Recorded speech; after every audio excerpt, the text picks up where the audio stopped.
Você está assistindo aqui pela TV Galega Imagem da Cidade, Mesa de Bar, programa que traz o blumenauense para contar a respeito de sua vida e sua atividade. Blumenauense de hoje aqui. Há quantos anos blumenauense? 7. 7 anos blumenauense. Mas é nascida em Governador Valadares, Minas Gerais. Você, na tua infância, fazia o quê? Brincava de boneca? Brincava de bicicleta. Bicicleta? Eu gostava muito. Governador Valadares, meu Deus, né? Muitos anos atrás, não vou falar quantos, mas muitos anos atrás, a gente podia andar de bicicleta na calçada. Andava de bicicleta, de patins, a gente não tinha essa tecnologia de celular hoje, né? E pouco automóvel. Não, e pouco automóvel. Hoje, Governador Valadares é uma cidade do tamanho de Blumenau, então imagina Blumenau 40 anos atrás. Dava para brincar na rua e... Meu Deus, eu gosto muito da vida em cidade média, sabe? A qualidade de vida é muito maior.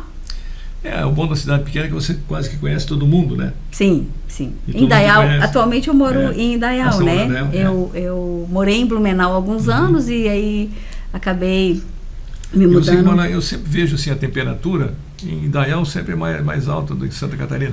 É mais quente que Blumenau mesmo? É mais quente que Blumenau. Tem esse defeito, assim, né? Mas assim, a gente tem uma qualidade de vida, sabe?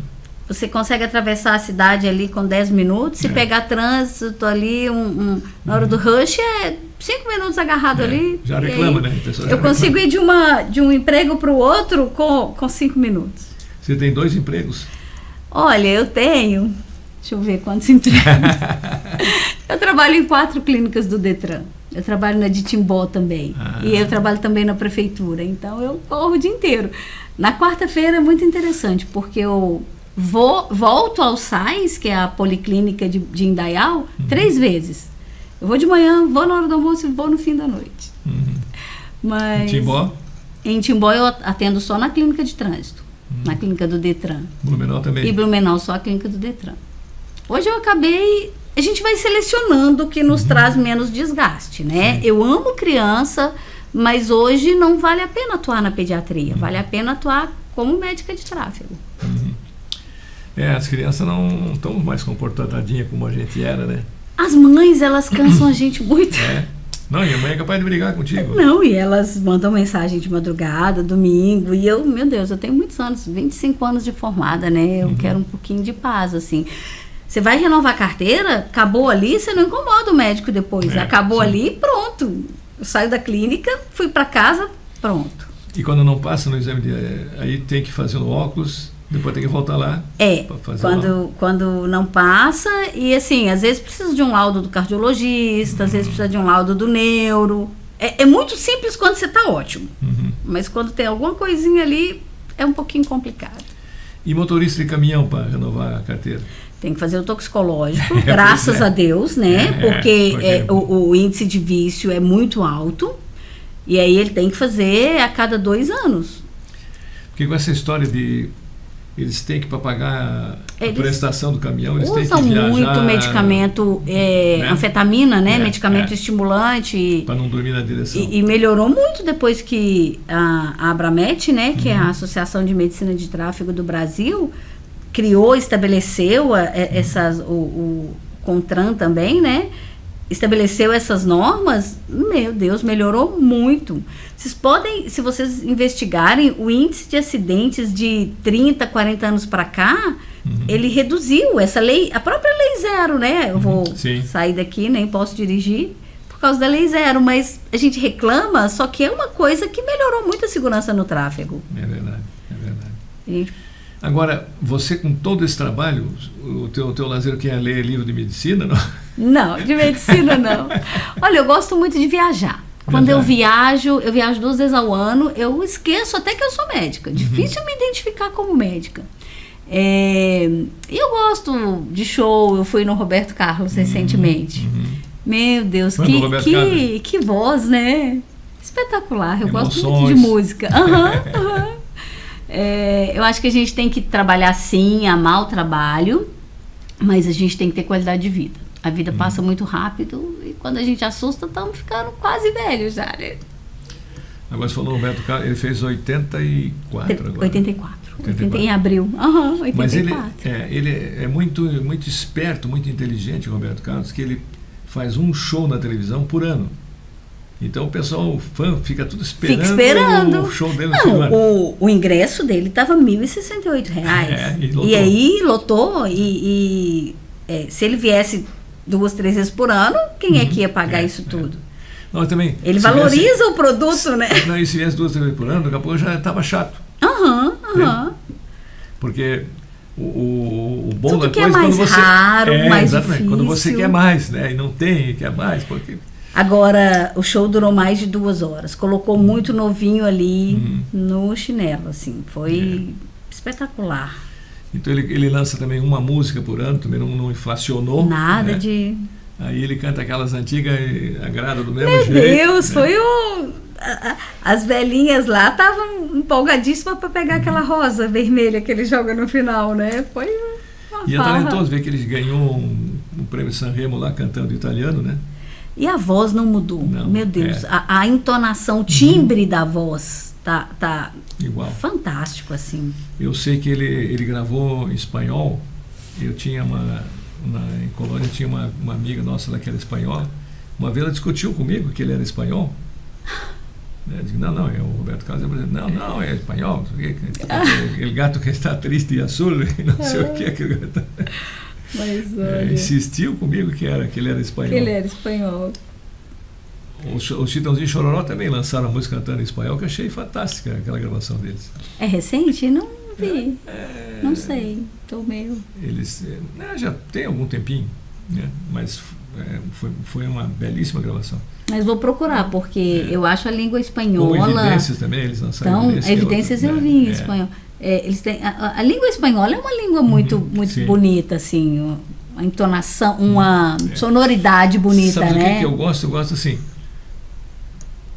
o italiano falado por homem, porque ela é musical, mas é máscula. O francês falado pelas mulheres, porque é bem assim, bem feminino, é mon amour, je t'aime. Tem que fazer um bico. E o espanhol da Espanha, ali de Madrid, sobretudo, é bonito para criancinha. Porque eles falam tudo com a língua assim, meio bebente, né? Eu vi lá um filme do Gary Cooper, dizendo, venga que te dou um canhotaço. Não pega bem, né? Pro adulto? Mas para criancinha é bonitinho, né? Que engraçadinho. Venga que te dou um canhotaço. Você sabe que uma das coisas que eu queria ter feito na vida e eu fiz pouco foi línguas. Eu fiz um pouquinho ali de francês, um pouquinho de espanhol, um pouquinho de inglês, mas eu queria ter me dedicado mais. A falar fluentemente ali algumas línguas, sabe? Eu quando trabalhei na Deutsche Welle tinha programas em 36 idiomas. Então a gente tinha essa facilidade de estar ali. Eu estava estudando um pouco de russo, e tinha uma companheira russa lá que me ensinava uma opção de coisa, eu explicava para ela, perguntar para ela e tal. Grego, né? Estava estudando um pouco, porque eu sempre gostei assim, de estudar um pouco do idioma no país onde eu ia, para pelo menos chegar lá e dizer assim, eu não como peixe. Alguma coisa. Eu não como peixe. Né? E quando eu fui em Lagadia, cidade chamada Lagadia, no Peloponeso, aí fomos no hotel, aí eu perguntei para o dono do hotel, né? Eu disse, eu sou brasileiro, disse em grego, né? Sou brasilianos, catalaveno monoligo, né? Você fala Mila Anglica, germânica? Ele disse, eu falo alemão, falo inglês, mas eu gostei de você porque você veio aqui no meu país falando o meu idioma, né? Porque eles vêm aqui e falam inglês e alemão comigo, como se eu fosse obrigado a falar a língua deles, eu faço conta que não entendo. E vamos tomar um táxi. Aí chamou a mulher, né? Chamou o pai, chamou a mãe, uma salada. E a gente chegou já tarde e a minha mulher subiu com as crianças, né? E eu fiquei ali. Eu subi já às quase 3 horas da manhã, trançando as pernas. Minha mulher já estava brava lá em cima. Eita. Mas o grego ficou meu amigo. Né? Sabe que uma das coisas que eu achei muito interessante nessas viagens a outros países, sempre a gente acha um brasileiro, né? Meu Deus, em tudo quanto é cantinho do mundo, agora, tem um brasileiro. Tem um maluco lá que atropelou lá uma festa lá em Vancouver, no Canadá. Tinha uma brasileira no meio, uma mulher de 34 anos que era consultora de uma, numa escola, uma brasileira. Vi sim. Morreram 20, né? No meio dos 20 tem uma brasileira. Faltou um perito de tráfego segurar aquela carteira ali, ó, daquele E o louco. cara diz que tem problema mental, né? Você sabe que às vezes a gente vai atender um paciente renovar e tem o questionário. Uhum. E aí tem lá, por exemplo, você usa droga? É. Tem gente que coloca sim, cocaína, heroína. Eu falo, Gozação ou de verdade? não, Verdade mesmo. escreve ali. Obviamente a gente tem que pedir um laudo toxicológico, sim. mas o que passa na cabeça da pessoa, né? Achar que pode normalizar uma coisa que não é normal. Não é só para uso, como é? É só Meu pra Deus, não precisa divulgar as coisas erradas que você faz. Guarda pra si, né? Enfim. Mas fazer o quê, né? Sempre tem um bobo, né? Pra falar toda a verdade. E agora, então, você disse que gostou de viajar, né? Você já viajou por essa América do Sul? Eu gosto muito de viajar.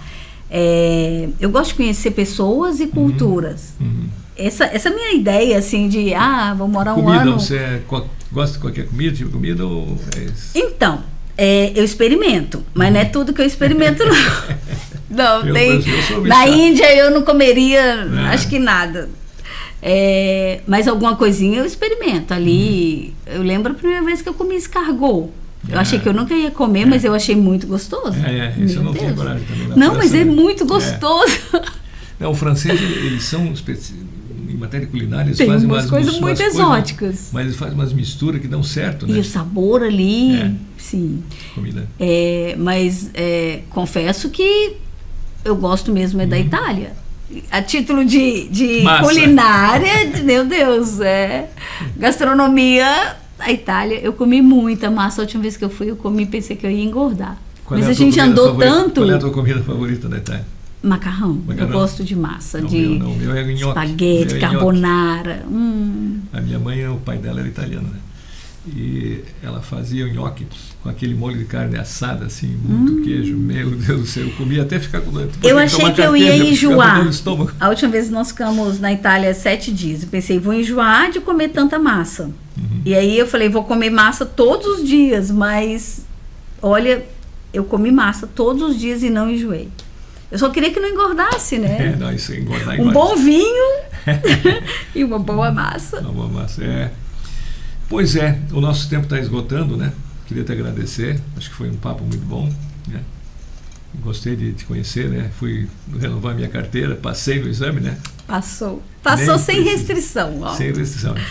Tá. Aí aproveitei que vi que você era faladeira mesmo, né? E fizemos que era mineira e era Schmidt, então. Fizemos uma boa amizade, né? Foi muito bom, foi um prazer estar aqui no programa. Como é que é o nome do seu marido? Alexandre Schmidt. Alexandre. E a sua filha? Camila. Só tem uma? Tenho 3 filhos. 3? Os 3 vão ser médicos, mas a Camila é a que forma esse ano. Primeiro ano. Estuda na Unifeb em Brusque. Excelente faculdade. Unifeb, eu dei aula na Unifeb 1 ano e meio. Que experiência espetacular, assim. Que faculdade bacana, que estrutura, sabe? Que estrutura, né? Espetacular daquela faculdade. Muito bom. Como é o nome da filha? Camila. Camila, você falou. Camila de Souza Almeida, futura doutora Camila. E as outras? Davi e Daniel. Tem 2 homens. 2 homens. Os dois vão ser médicos. Então, uma família de médicos. Estão estudando lá tudo.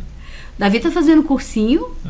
Não é tão estudioso igual a Camila, assim, de passar de primeira, não. Mas vai passar. Querendo ou não querendo. A mãe espreme e o menino... Entre os 3 primeiros. Os 3 primeiros. Você sabe que eu falo com ele, eu achei tão bom ser exprimida pelo meu pai, porque quando você espreme, assim, você tira o melhor ali, o sumo, né? Da alma. Então dá um abraço para teus filhos, para tua filha, né? E para teu marido também, né? Antes que, se ele tiver coragem, que vem aqui contar a história dele também. Duvido muito. Para ver se confirma tudo que você contou. Duvido muito, Schmidt. Ele é um homem muito reservado.